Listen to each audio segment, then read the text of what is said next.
ملک او حکومت یې خراب شو، پاچاهان یې په تزلزل کې شول، حتی بني اسرائیلو بې له پاچا او حکومت ژوند کاوه. ګډوډي پکښې شروع شوه تر څو چې یو مکرم نبي پکښې مبعوث کړه شو چې هغه نبي شمویل علیه السلام او شمعون هم ورته ویل کېږي، چې په عربي کې په اسماعیل یا اشماعیل سره ویل کېدلی. د دغه نبي نوم د بني اسرائیلو سره شمویل علیه السلام دی او په عربي کتابو کې هم دغسې نشر. نو په بني اسرائیلو کې شمویل علیه السلام مبعوث سو او بني اسرائیل یې وحق او سمې لارې ته رابلل. دوی هم د هغه د لارښوونو متابعت کاوه. بني اسرائیل پوهېدل چې دغه ګډوډي چې په دوی کې په عمومي ډول سره نشر ده د دوی دپاره مصیبت ده. نو خود د شمویل علیه السلام پر شاوخوا سره راټول سوه او بیا بني اسرائیل په دې فکر کې سوه چې دوی یو پاچا ته هم ضرورت لري چې د دوی د جنگ او دنیوي امور ورمنظم کړي. نو یې شمویل علیه السلام ته وویل چې زموږ څخه زموږ دپاره یو پاچا انتخاب کړه چې پر موږ حاکم وي او موږ د هغه متابعت کوو او په جنګو کې زموږ قومندان وي چې پر خپلو دشمنانو کامیابه سو. الله عز وجل دغه حالات په سورة البقره کې بیانوي او فرمایي: الم تر الى الملأ من بني اسرائیل من بعد موسی، ایا ندی لیدلی تا، یعنی نه خبر په قصه د یوې ډلې د بني اسرائیلو پس له موسی علیه السلام څخه، یعنی دغه واقعات تر موسی علیه السلام وروسته. اذ قالوا لنبي لهم ابعث لنا ملكا نقاتل في سبيل الله. کم وخت چې خپل نبي ته وویل موږ ته یو پاچا مقرره کړه چې فی سبیل الله جنگ او جهاد. علماء کرامو پر دې اتفاق کړی دی چې دغه نبي شمویل یا شمعون علیه السلام دی. نو بني اسرائیل وویل موږ غواړو چې جهاد وکړو او هغه عمالقو ته شکست ورکړو کم چې موږ ته شکست راکړي. ورونو، د یوشع او شمویل علیهم السلام په مابین کې ډېره موده تېره سوې وه، 460 کاله تېر سوي وه. دا ډېره موده ده او اوس بني اسرائیلو شکست خوړلی دی. مګر د دوی نبي ورته وویل که قتال در باندې فرض سو او بیا تاسې نافرماني وکړه، قال هل عسیتم ان کتب علیکم القتال الا تقاتلوا. د دوی نبي ورته وویل که چیرې پر تاسې جهاد فرض کړه سو شاید تاسې جنگ او جهاد ونه کوئ. زه پر دې بیریږم چې جنگ به در باندې فرض سي او بیا به تاسې جنگ نه کوئ، دغه خپله وعده به ماته کړئ. قالوا وما لنا الا نقاتل في سبيل الله وقد اخرجنا من ديارنا وابنائنا. بني اسرائیل وویل موږ لره څه مانع شته چې د الله عز وجل په لار کې به جنگ او جهاد نه کوو، حال دا چې موږ د خپلو کورو څخه ایستل سوي یو او د خپلو زامنو څخه جلا سوي یو، ظلم را باندې سوی دی. بني اسرائیلو ته د عمالقو د لاسه تکالیف او مصیبتونه پیښ او تر دغه د مخه د قدس څخه ایستل سوي وو او هلته په قدس کې د یو قوي او جبار پاچا په واسطه په ډېر بد شکل وژل سوي او د قدس څخه ایستل سوي وو. ورونو، د بني اسرائیلو یا یهودو ډېر لوی او اوږد تاریخ دی. بخت نصر پاچا خورا ډېر بني اسرائیل وژلي او فراره کړي دي. اوس چې بني اسرائیلو هر څه د لاسه ورکړي وه نو وایي موږ ولې جنګ نه کوو؟ وما لنا الا نقاتل في سبيل الله وقد اخرجنا من ديارنا وابنائنا. نو الله عز وجل وشمویل علیه السلام ته د جهاد په فرضوالي وحی نازل کړ او بني اسرائیل یې د جهاد په وجوب خبر کړ. الله عز وجل فرمایي فلما كتب عليهم القتال تولوا الا قليلا منهم والله عليم بالظالمين. نو کله چې پر دوی جنگ فرض کړه سو دوی ټولو د جنگ څخه مخ واړاوه بې له لږ نفرو د دوی څخه او الله عز وجل په ظالمانو ښه خبر. اکثره بني اسرائیل چې وجهات راوغوښتل سوه انکار یې وکړ او دوی هغه کسان وه چې ټینګې وعدې ورکړې وې که جهاد را باندې لازم سي موږ جنګ کوو. وما لنا الا نقاتل، جنګ ولې نه کوو؟ موږ جنگ ته ضرورت لرو. اوس چې جنگ او جهاد فرض سو هغه خپلې وعدې تر شا وغورځولې.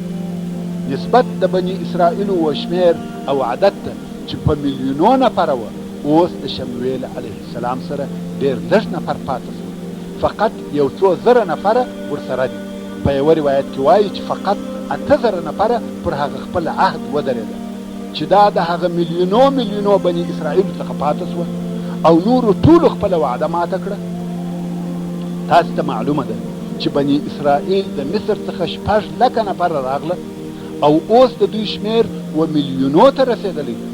د دغه ټولو بني اسرائیلو څخه فقط 8,000 نفره د شمویل علیه السلام سره پاته. الله عز وجل فرمایي تولوا الا قلیلا منهم. اوس هغه کسان چې پر خپله وعده د جهاد پاته دي، هغو ویل هغه پاچا کومه ده چې په جنگ کې زموږ رهنمایي وکړي. شمویل علیه السلام د دوی د مابین څخه یو نفر د دوی د پاچاهۍ دپاره اختیار کړ چې هغه طالوت ابن قیش و، چې د بنیامین ابن یعقوب علیه السلام د اولادې څخه و. د بني اسرائیلو پخواني پاچاهان هغه چې تر طالوت د مخه تېر سوي وه، هغه ټوله د یهودا ابن یعقوب علیه السلام د اولادې څخه و. اوس بني اسرائیل په تعجب کې سوه. د دوی دا امید و چې اوس به هم د یهودا د اولادې څخه پاچا انتخاب کړي، مګر شمویل علیه السلام بل څوک اختیار کړي چې هغه د بنیامین د اولادې څخه و. او شمویل علیه السلام ورته وویل چې ستاسې د پاچاهۍ دپاره الله عز وجل طالوت اختیار کړی. الله عز وجل فرمایي وقال لهم نبيهم ان الله قد بعث لكم طالوت ملكا. او دوی ته د دوی نبی وویل چې بېشکه الله عز وجل تاسې ته طالوت پاچا مقرره کړی دی. طالوت چې یو عادي سړی و او څرمنې جوړولې، ناداره او فقیر سړی و، مګر فهیم، علیم او حکیم و. په بدن هم ډېر غټ او قوي و. د طالوت د قیافې په باره کې مورخین وایي چې سپین، قوي، په بدن غټ او ښایسته سړی و چې چا به ولیدی سترګې په ډکېدلې.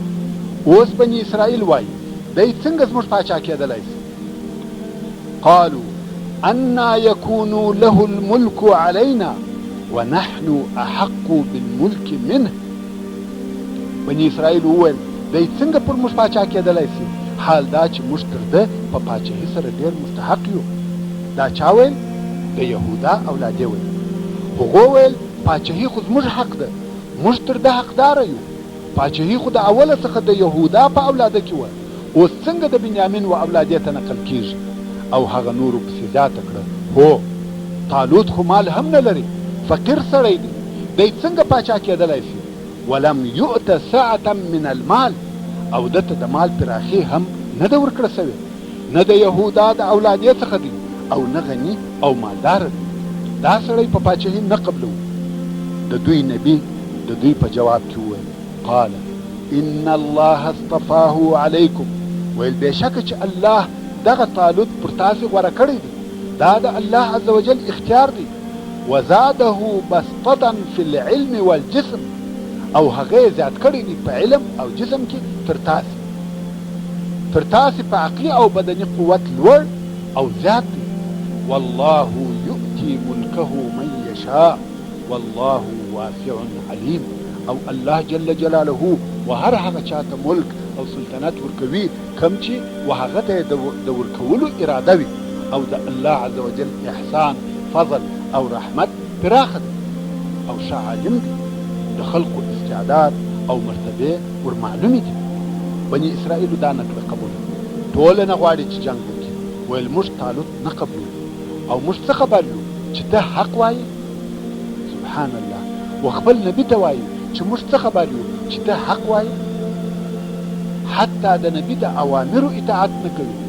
دلته نو د دوی نبي ورته وویل کمې معجزه د ښکاره کړه بیا هم زما خبره نه منئ؟ یعنې کمې داسې معجزه د ښکاره کړه چې و تاسې ته دا ثابته کړي چې د دغه طالوت پاچاهي د الله عز وجل اختیار دی. بني اسرائیل وویل هو، که داسې معجزه را ښکاره کړې چې دا د الله عز وجل اختیار دی بیا نو اطاعت کوو. اوس نو نبي هغه خپله معجزه ورښکاره کوي. الله عز وجل فرمایي وقال لهم نبيهم إن آية ملكه أن يأتيكم التابوت فيه سكينة من ربكم وبقية مما ترك آل موسى وآل هارون تحمله الملائكة إن في ذلك لآية لكم إن كنتم مؤمنين.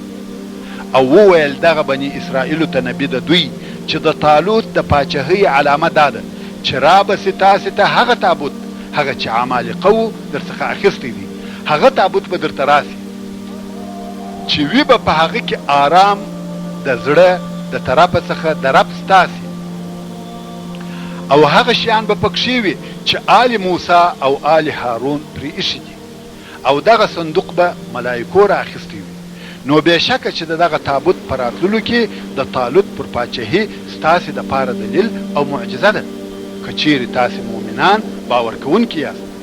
بني اسرائیل ورته ګوري چې تابوت د اسمانه راکښته کېږي، ملایکې یې نه لیدلې، فقط تابوت ویني چې د اسمان د طرفه راکښته کېږي تر څو د دوی و مخته کښېښول سو.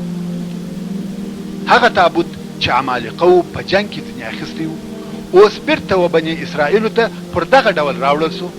ان فی ذلک لآیة لکم ان کنتم مؤمنین. دلته نو بني اسرائیلو اطاعت وکړي او طالوت یې په پاچهي سره قبول کړي، او بیا نو طالوت د هغه لښکره سره د جالوت د جنگ دپاره حرکت وکړي. فلما فصل طالوت بالجنود قال ان الله مبتليكم بنهر. اوس چې طالوت لشکر رهي کړي نو یې ورته وویل چې الله عز وجل په یوه واله ستاسې امتحان اخلي، یعنې پر یوه واله به ورسو، او دوی توږې هم وه، هوا ګرمه ده، نو ویل پر یوه واله به ورسو، که چا د دغه ولې څخه اوبه وچښلې هغه دې زما سره نه ځي. دغه واله نهر هغه واله ده چې په اردن کې ده، د اردن او فلسطین په مابین کې تېره سوې ده. نو طالوت پاچا ورته وویل دغه واله امتحان ده، فمن شرب منه فليس مني ومن لم يطعمه فإنه مني. هر هغه څوک چې دغه ولې څخه اوبه وچښي هغه زما د متابعینو څخه نه دی، هغه نه غواړم بیرته دې ولاړ سي، او هر هغه څوک چې دغه اوبه ونه چښي هغه زما د ملګرو او تابعینو څخه دی. او بیا یې دونه اجازه ورکړه ویل که څوک په خپل لاس یوه لپه اوبه وچښي هغه پروا نه کوي، الا من اغترف غرفة بیده، بې له هغو کسانو چې یوه لپه یا یو غړپ اوبه په خپل لاس سره پورته کړي او ویچښي. هغه چې د چښلو اجازه یې سته هغه په خپل لاس سره یو غړپ کول دي. دا یو امتحان او دا خبر هم د نبي په خبرولو سره و طالوت ته ویل سوی ان الله مبتلیکم بنهر، یعنی الله عز وجل به مو په یوه واله امتحان کې. بني اسرائیل خبر کړه چې څوک یې ونه چښي دا امتحان دی، فقط د یوه غړپ اجازه سته. اوس چې بني اسرائیل وولې ته راورسېده لږ داسې خلق وه چې په یوه غړپ یې کفایت وکړي، او هغه نورو ټولو ملا ورته وتړل چښي. الله عز وجل فرمایي فشربوا منه الا قليلا منهم. نو ټولو د هغه ولې څخه اوبه وچښلې بې له لږو کسانو د دوی څخه. هغه کسان چې اوبه یې ونه چښلې 314 نفره وه فقط، او هغه نورو په زرو خلقو وچښلې. په هغه حدیث شریف کې چې امام بخاري رحمه الله د براء ابن عازب رضی الله تعالی عنه څخه روایتوي، وایي موږ د رسول الله صلی الله علیه و آله وسلم اصحابو به ویل چې د اهل بدر عدد د طالوت د هغه اصحابو د عدد سره برابر وو کم چې د ده سره تر دغه نهر واوښته، او هغه نورو چې اوبه یې چښلې وې پاته سوه. الله عز وجل فرمایي فلما جاوزه هو والذین آمنوا معه. نو کم وخت چې طالوت او هغه کسان چې د ده سره ایمان راوړی وو تر دغه ولې تېر سوه، اوس نو د بني اسرائیلو د پوره لشکر څخه فقط 314 یا 314 نفره پاته دي. قالوا لا طاقة لنا اليوم بجالوت وجنوده. نو دوی وویل چې نن ورځ موږ لره د جالوت او د هغه د لشکرو د مقابلې طاقت نشته. د جالوت لشکر په زرهاو دی، عدد یې ډېر زیات و، نو نو ویل هغه په زرو ډېر غټ او قوي دي، موږ ضعیفه او عدد مو لږ دی. خو په بني اسرائیلو کې یو څه ښه او صالح خلق موجود و. هغو ویل کامیابي په عدد او شمیر سره نه ده، نصر او بری په ایمان سره دی. قال الذين يظنون انهم ملاقو الله كم من فئة قليلة غلبت فئة كثيرة بإذن الله والله مع الصابرين. هو کسانو چې دا یقین وو چې دوی خامخا الله جل جلاله لره ورتلونکي دي، یعنی خالص مؤمنان وو. هغو وویل ډېر ځله د مؤمنانو لږو ډلو د الله عز وجل په حکم او اجازه د کفارو پر ډیرو لویو ډلو غلبه کړې ده او الله عز وجل د صابرانو سره دی. مقصد دا چې د شمویل علیه السلام د طالوت او دغه صالحینو خلقو په نصیحت دغه کوچنی لشکر دغه لږ پاته بني اسرائیل 314 نفره قائم او ثابت شو، د جنگ دپاره اماده دي.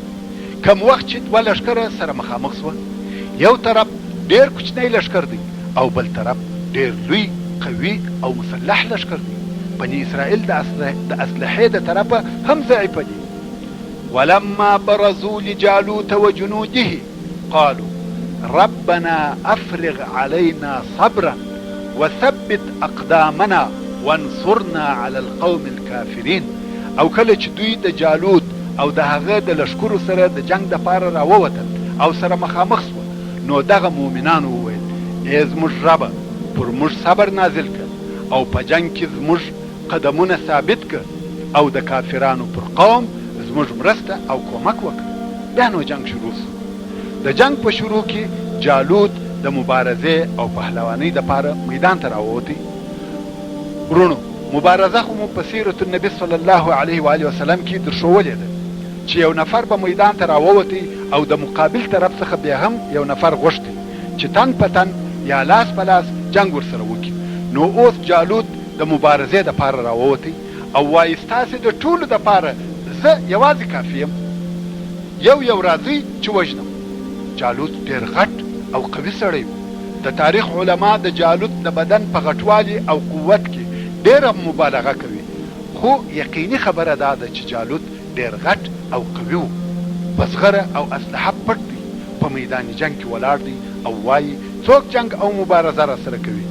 دلته بني اسرائیل وبېرېدل. طالوت پر خپل لشکر غږ وکړي، ویل څوک وروځي؟ هېڅوک نه ورووتی. طالوت د خپل لشکر د تشویق او تشجیع دپاره ورته وویل که هر څوک ورووتی خپله لور د هغه په نکاح ورکوم او زما د پاچهۍ وارث هم هغه دی. دلته د طالوت د تابعینو څخه یو ځوان راووتی چې هغه داوود علیه السلام ځوان هلک دی. ډېر داسې روایتونه شته چې وایي د داوود علیه السلام عمر په دغه وخت کې 14 کاله و. دغه ځوان ورته مخه سو. داوود علیه السلام په مشلوغزه جنګ کاوه چې په عربي کې مقلاع ورته وایي. اوس نو مشلوغزه څه شي ده؟ هغه خلک چې په وطن او صحراو کې ګزاره کړې ده پیژني، که څوک نه پیژني هغه دې د سپین ږیرو څخه پوښتنه وکړي چې ورویښي.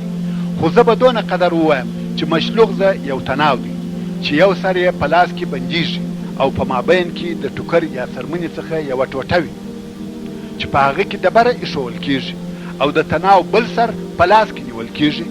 لوړ پر سر یې څرخوي چې ښه زور یې واخیست د تناو دغه یو سر ایله کړي، نو هغه ډبره د مرمۍ په قوت پر هغه خپل هدف مشلي. اوس داود علیه السلام د مشلوغزې سره د جالوت د مقابلې دپاره راووتی. جالوت ورته ویل ته څوک یې؟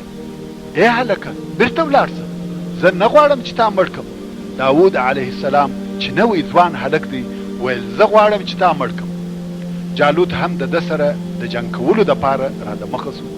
داود علیه السلام چې په مشلوغزه کې 3 ډبرې ایښې وې، مشلوغزه یې په ډېر قوت او شدت پر سر وڅرخول او بیا یې هغه 3 ډبرې پر جالوت ور وغورځولې.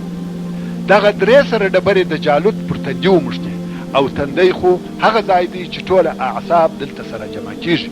نو جالوت په دغه یوه ضربه ووژل سو. په بل روایت کې وایي چې دغه ډبرې تر څټ ووتلې. مقصد د جنگ په شروع کې جالوت ووژل سو او ولوېدی. الله عز وجل فرمایي وقتل داوود جالوت. د جالوت په وژلو سره د جالوت په لشکر کې بې نظمي شروع شوه او دلته د طالوت او د هغه د ملګرو د طرفه شدیده حمله پر شروع شوه. الله عز وجل فرمایي فهزموهم باذن الله او مؤمنانو د الله عز وجل په حکم سره و کفارو ته شکست ورکړي، ماته کړه. داود علیه السلام د طالوت د لور سره واده وکړي او د طالوت د پاچاهۍ وارث وګرځېد. پس له طالوته داود علیه السلام پاچا سو. الله عز وجل فرمایي وآتاه الله الملك والحکمة وعلمه مما یشاء، او الله عز وجل و داود علیه السلام ته پاچاهي او حکمت ورکړي چې نبوت دی. دا پس له وفاته د طالوت او شمویل علیه السلام او ویښول دته هغه شیان چې د ده جل جلاله خوښه وه. داود علیه السلام په دغه قسم د بني اسرائیلو پاچا او حاکم وګرځېدی. نو الله عز وجل و داود علیه السلام ته نبوت او پاچاهي دواړه سره یو ځای کړه. نو اوس بیرته د داود علیه السلام په واسطه پاچاهي او نبوت په یوه شخص کې سره یو ځای سو، هغه چې د یوشع علیه السلام د وخته سره جلا سوي وه او بیا نوه سره یو ځای سوي. تر 460 کلو زیاته موده نبوت او پاچاهي سره جلا وه. نبی به یو څوک او پاچا به بل څوک وو. خو اوس د بل وار دپاره الله عز وجل و داود علیه السلام ته دواړه سره یو ځای کړه